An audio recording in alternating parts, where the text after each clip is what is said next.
everybody. So, I am so excited for this topic. I feel like as I work with people, I think marriages are usually the thing I work on with every single one of my clients. It's funny. I'm not a marriage counselor, it is not my thing, but I have a really good way with communication. I'm an NLP practitioner, so it's what I know, it's what I do, it's what I live, it's what I breathe. And I'm also really good at helping people see their cycles. And as I'm helping people break through their cycles, break through their money cycles, their emotional cycles, whatever cycles they keep replaying over and over in their life, habits, whatever it is.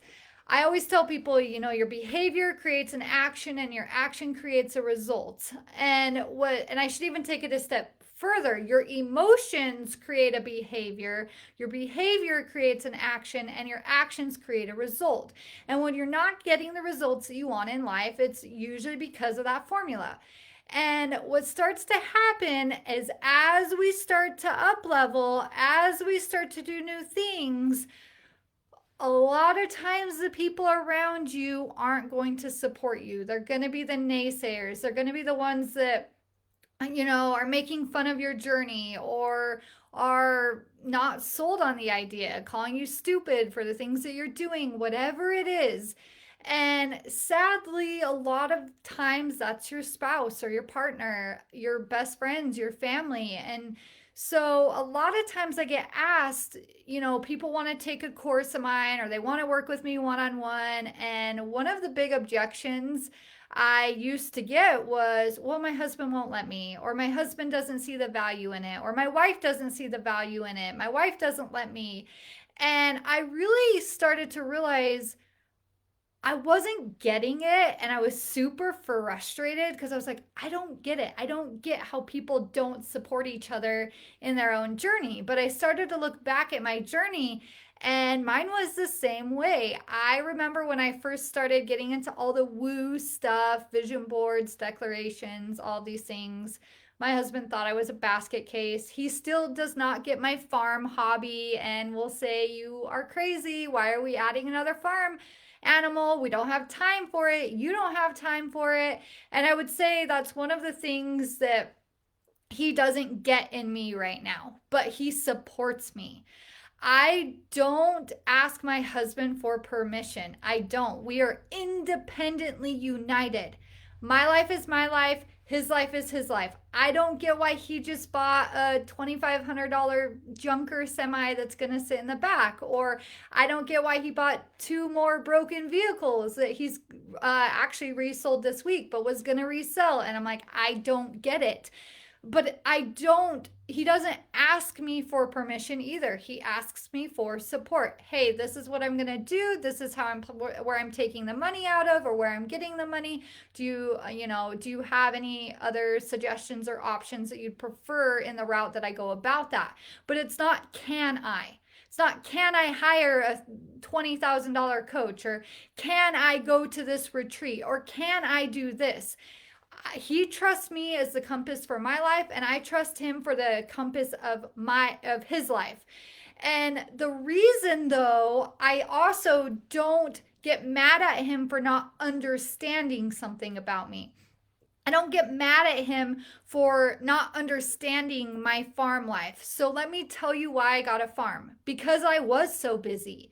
And I will work and work and work until, if you guys know me or you ever are my Voxer friend or my Snapchat friend, I work from about 8 a.m. until midnight every single day. It's what I do. It's what I love. It's what I breathe. Do I need to? No, it's my hobby. I love it.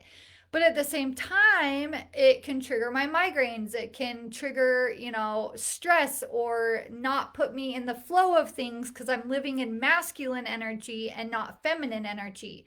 So getting an animal or a farm, I have to actually go outside and feed them. I have to actually go outside and exercise my horses. I have to actually go outside and spend time with the grounding earth and energy. And so as much as I can see his perspective on why I don't have time for that, that wasn't my reason for it was because I don't have time for it. And through that, I've been able to create so much joy and happiness in my life, which creates so much joy and happiness in my family's life. But I didn't expect him to see it because first impressions are everything. And I've been with my husband since middle school. We had a little small break in between, but I've been with my husband since middle school. He remembers me as who I was when he saw me with my first dog I got that I didn't take care of, I was not responsible for, and he saw that. He saw that side of me. You can never get rid of a first impression. He's seen all my failures. He's seen everything I haven't followed through with. He's seen everything that all the courses I've signed up for and it didn't work out, or I just changed my mind. He has seen that. So I don't blame him for his perception of what he thinks I should or shouldn't do. But at the same time, I don't care what he thinks. Just like you shouldn't care what your spouse thinks.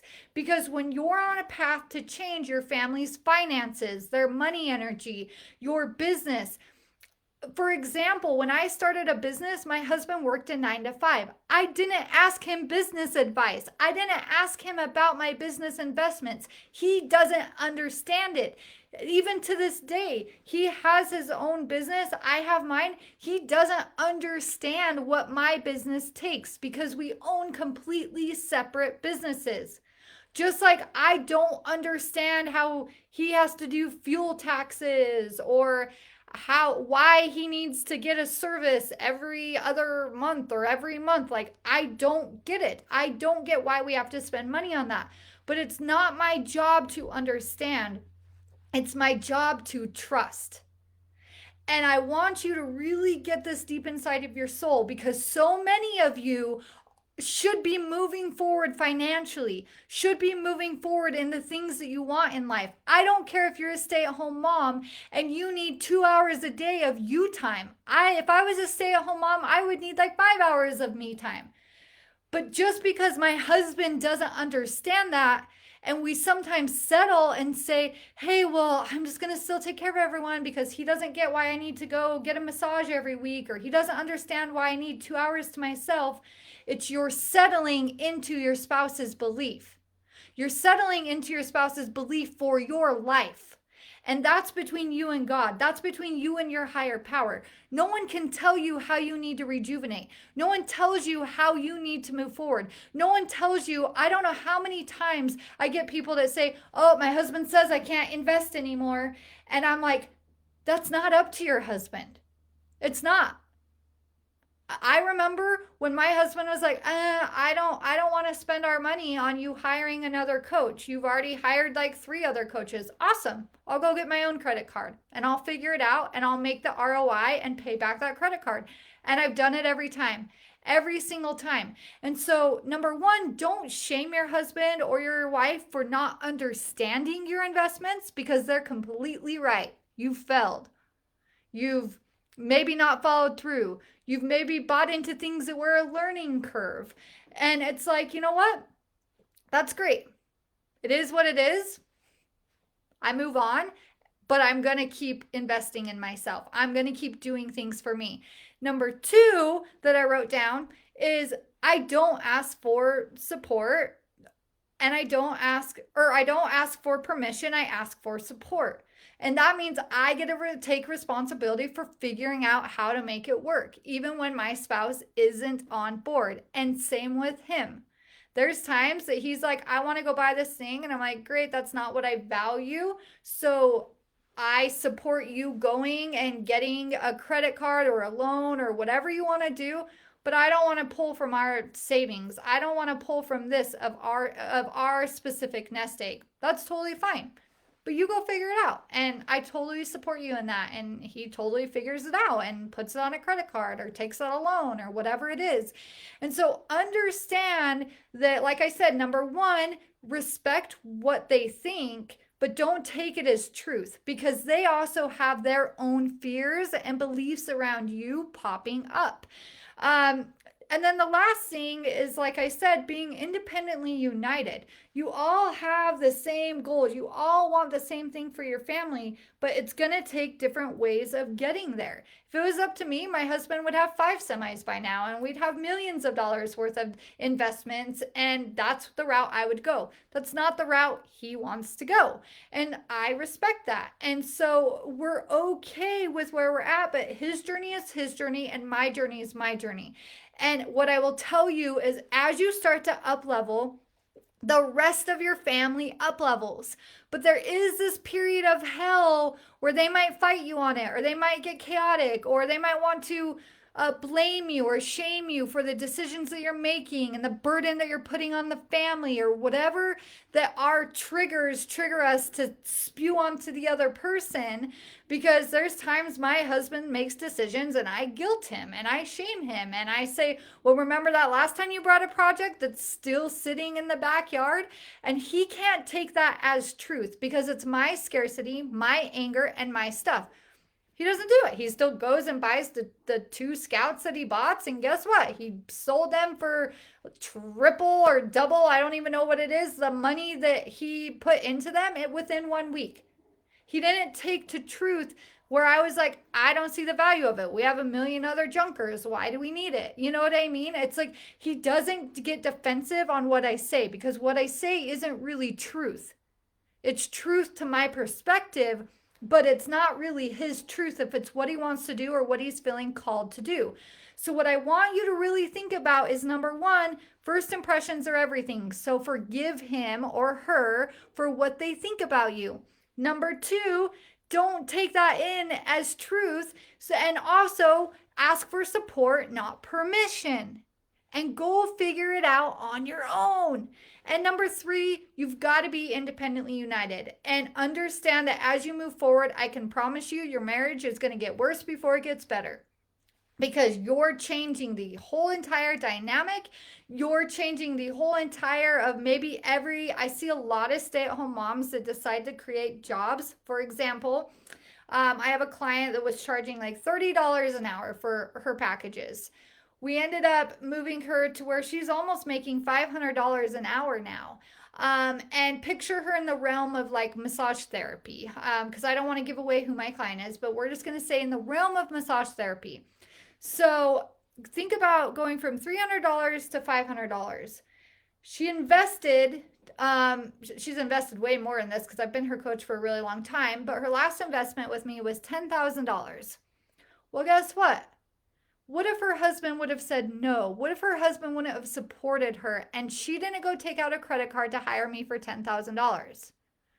She wouldn't be able to be, she's now on track, first month working with me. Now we're into our second month, having two $10K or two $10K months.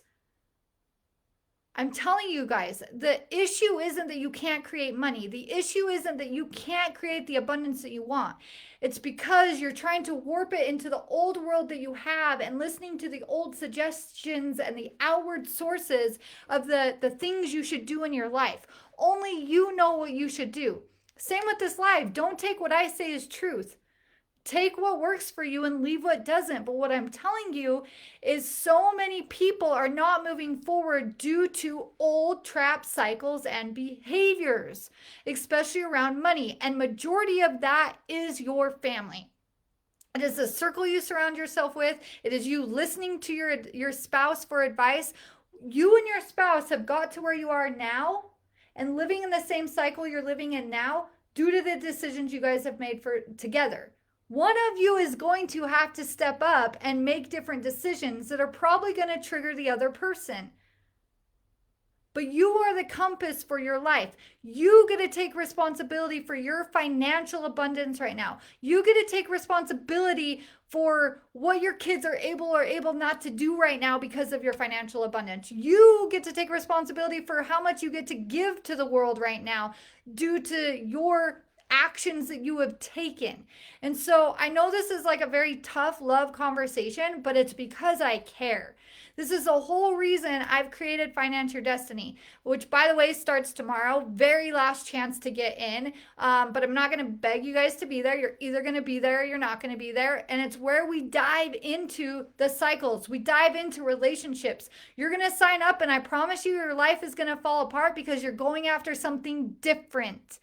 But you get to have that daily hand holding for what do you do in the moments of chaos? What do you do in the moments of your fights? What do you do when you feel like you've given it all and nothing is working? What else can you try to do to be different? How do you surround yourself with same like-minded people?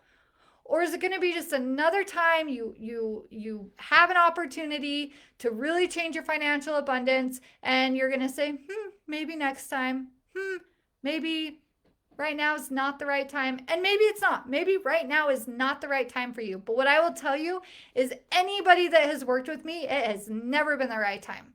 They have never, and it's not $10,000. It's literally $297. It's the cheapest way to work with me. But what I will tell you is I've had people come to me homeless and find a way to make it work. So don't tell me that you can't change your financial abundance because of money or because of a spouse or because of XYZ, because so many people have done it. It's just you have to choose into you, no matter who is not on your side. Because that's what drives me nuts. And I'm going to speak to women just because that's mostly who I work with. But it drives me nuts that people put a price point or other people in front of them versus their own intuition and God. Because you know what you need to be doing right now. And whatever that is, go for it. Do it. Change the generational patterns. Teach your kids to be scared and jump. Teach your kids to push through even if they don't know how. Because there's a whole community of people that want to help you, want to help them. And you just get to find those people so that everyone else in your family can uprise. So that's my rant today. I hope it was beneficial. I haven't even checked any of the comments, so I'll come through here. I don't get it, but I support it. Love that phrase. I say it all the time. Like, I don't get it. And I'll be honest, because me and my husband are very honest. I feel like it's another thing that you're not going to follow through with, but I support it. And whatever you feel you need in this moment, you feel like you need. And the more I've actually let go of control, especially around money and what I feel like he should or shouldn't spend money on. You guys, I used to take his debit card away because I thought it was dumb that he spent so much money on gas station food and drinks. And I literally would take his card away and just say, here, you would get like $20. And it's like, how demeaning is that? How horrible is that? That I literally get to tell my husband what his money energy goes to. What if that daily stop at the gas station made him feel wealthy, that he could just walk in and buy whatever he wanted? You cannot decide what your other spouse gets to or gets to not spend money on. That is whole Dave Ramsey, bring your mind to zero budget mindset. That will kill your money energy. That will kill your money energy. Does it create order? Absolutely. Does it create abundance? Never. You will drown yourself dry trying to keep up with that type of mindset. You should totally, oh, it's awesome. Tagging people, I love it. I have missed your lives. It's been a minute. I know, you guys. I have been so swamped, but I'm trying to get better committed. Trying to get better committed to doing more lives for you guys. 10K months, that's incredible. Never the right time, which means it's the best time every single time. It's like kids, right? You're never ready for kids, but you find a way to afford them. Same concept. My husband has been trying to take up golf, and I don't understand, but I support it. Exactly. And that golf might be the thing that gets you to $1 million, because sometimes if I want to make money, I take a week off, because that's how my brain works, because I am a logic workaholic. So if I take time off just to manifest and use my manifestation techniques that you'll learn in Finance Your Destiny, I make a ton of money, you guys. I make a ton of money. I manifested well over $30,000 just last week, you guys. And it's not magic. It's actually understanding your cycles, understanding your brain, and understanding what action steps you need to take and mixing the law of attraction with the law of action. It is not magic, you guys. I get it. I've been there where I lived paycheck to paycheck with hundreds of thousands of dollars worth of medical debt. And I hate the phrase, if I can do it, you can do it. But if I can do it, you can do it. If you go back and look at like my old past stuff, it's like I was miserable, I was unhappy, I would complain about how much dinner cost. And now it's like when I go to dinner, it's like, sure, I'll have an appetizer. It sounds good because I want it, not because it fits into my budget. It's I want it, whether I eat it or not, or it sits there. I don't want to feel restraint from money. If I want to give someone, just this week, I said, hey, here's $100. Take your family to go eat. Like, go to a nice dinner. I wouldn't be able to serve people if it wasn't for my abundance mentality because I would be thinking of myself, well, but I could really use this money here. I could really pay this towards my phone bill. No, if I want to create more money, I give more. And so I have to have money to actually give to create that give receive cycle. So, I'll get off my soapbox now. If you guys need anything, I hope to see you in Financial Destiny tomorrow.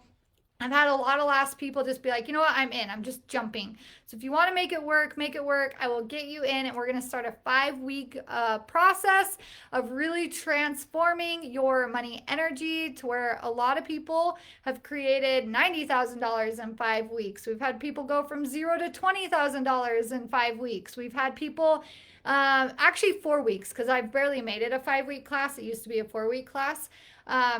But yeah, this is something you want to dive into, whether you're a stay-at-home mom or you're a business owner that makes, I've had well-known people in California take this class that already make millions of dollars and they still manifest and create more in their relationships because money is not a reason I want to see you get divorced or be unhappy. So, love you guys. Have an amazing day.